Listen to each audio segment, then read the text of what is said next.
is ATL Day Ones, part of Locked On Sports Atlanta. And it starts now.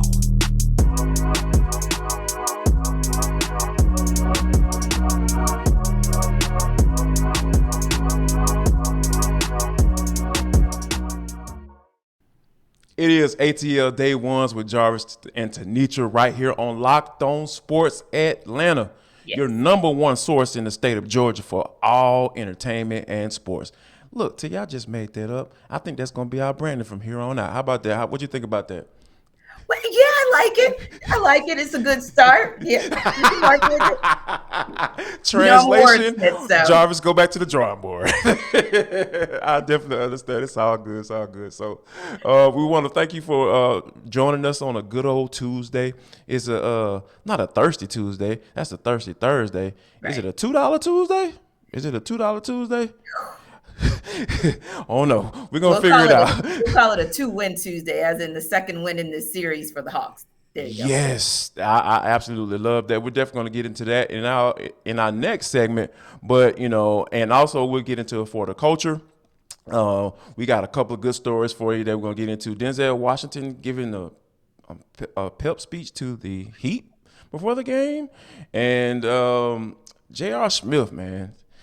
Academic scholar. Wow. Talk about reinventing the wheel. But before we get into all that, we have to talk about the NFL draft is 2 days away, T. I don't know about you, but this thing is like, I'm starting to rack my brains as far as trying to figure out like who the Falcons are going to pick. What say you?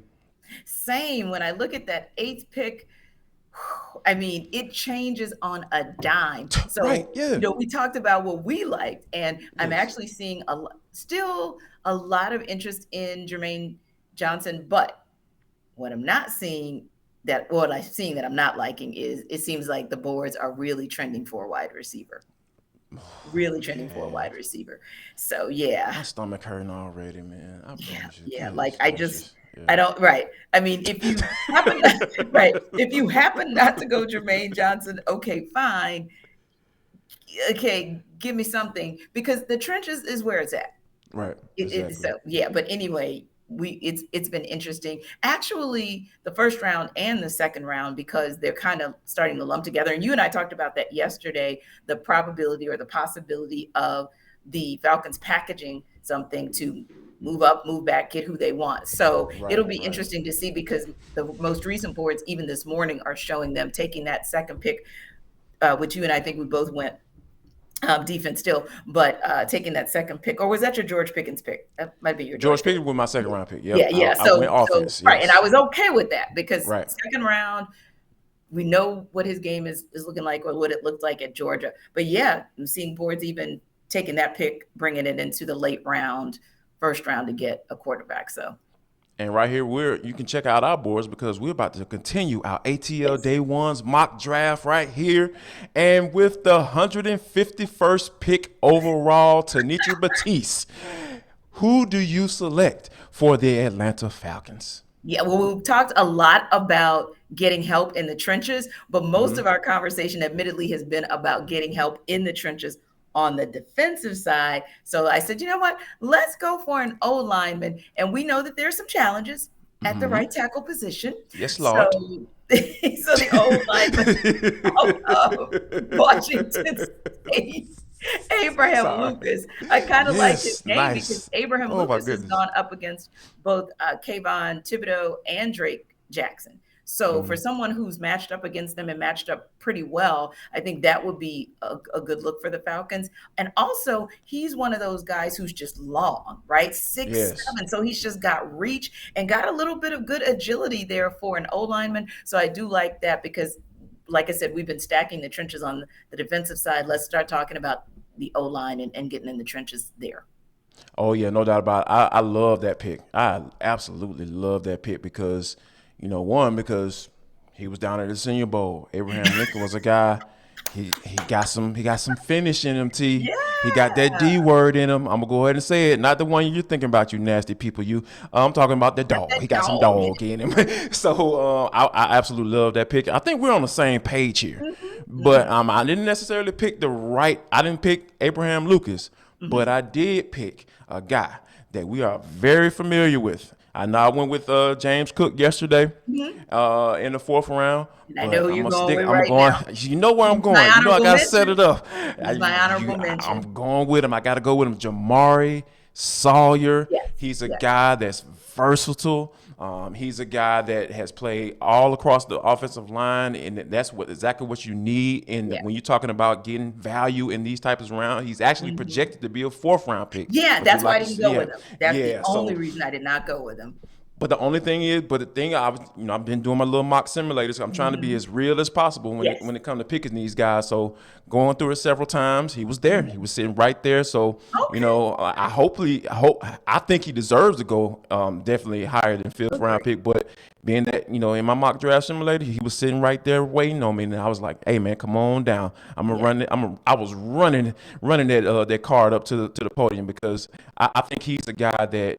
When you think about the type of competition, I love when you talk about matchups, right? When he went against Aiden Hutchinson, I think the video that went viral of him pancaking him on pass protection, and Sawyer just talks about how like he watched so much film and just dug deep into who Hutchinson was, and he said he just had a feeling. He had his instincts kicked in when Aiden Hutchinson tried to jump inside because he knew he was the type of guy that likes to do that, and you don't see that much when you're talking about college edge rushers. Most guys try to stay outside and do their thing, but that little snippet right there just tells me that he's the type of guy that the Falcons need on their offensive line, whether that be at the guard position or at the tackle position. Exactly. Who know? It doesn't matter. Like I said, I need guys that can come in and play and compete because all those, like all but 2 of those positions should be up for grabs. Coming into this summer. So yeah, I got to go with my guy Jamar Sawyer. Yes, and I would agree with you.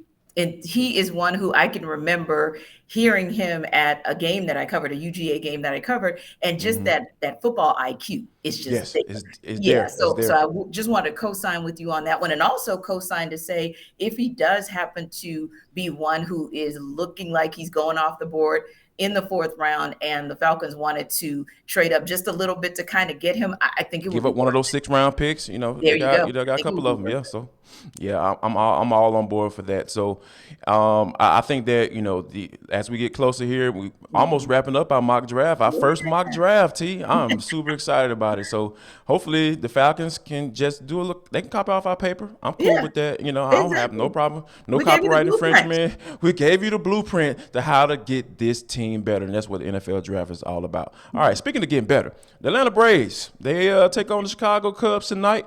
Max Fried is going to be on the mound. If anybody can stop, some silliness or some foolishness going on with the team and try to right this ship, I think Max Fried is the guy to be on the mound. He is. It's exciting that he's going to open this series for them. He's going up against Marcus Stroman. And when you look at what he did exactly a week ago in the 2-1 win against the Dodgers, you talk about 7 1/3 innings. So we talk about how really the Braves just want you to go 6. If you can just give them a solid deep 5 or even 6 innings, but he gave them 7 1/3, 8 strikeouts, no walks, no earned runs. That's what I'm talking about. That's how you want to get this series started. And also for us, I think we have one of our mysteries solved because you and I have been talking about over and over Dansby Swanson and Eddie Rosario scratching our heads, wondering what's wrong. And finally, at least for Eddie, we have an answer. Unfortunately, it's not good news with him being out 8 to 12 weeks for the Braves, but he's got to get that blurry vision and that retinal issue corrected because that's one of those where you don't see it, right? No intended, but it's something that really can impair you. And you just got to wonder, my goodness, how is he able to even be solid on defense? But you now know why he hasn't been the Eddie Rosario we saw last season. Shoot, when you think about it, T, he has as many hits as he has errors in the outfield. So with 3. So when you think about that type of number, right? You know, that type of production or non-production that is, so to speak, it just really kind of hopefully give you a snapshot, a peek into, all right, this is partly why he was struggling so much. When you're talking about somebody batting 68, you know, that there is something wrong, because that's not what we're used to seeing, you know, from Eddie Rosario, because he came in and did some yeoman's work last year after the break, and I think that for the going forward, you know, hopefully this would fixes the issue, and hopefully, you know, Max Fried gets a win tonight. Tonight is a first pitch at 7:20 right here at Truist Park. You know, hopefully the home crowd can get behind the home team and get those guys going and hopefully get a win. Yes, absolutely. Absolutely. And we hope that you stick around. Absolutely. We hope that is a fact that you stick around with us, because coming up next, we are going to preview another team that needs to get a win. The Atlanta Hawks are going down to Miami. Can they at least get back to Atlanta for Game 6? That's next on ATL Day Ones with Jarvis and T, right on Locked On Sports Atlanta.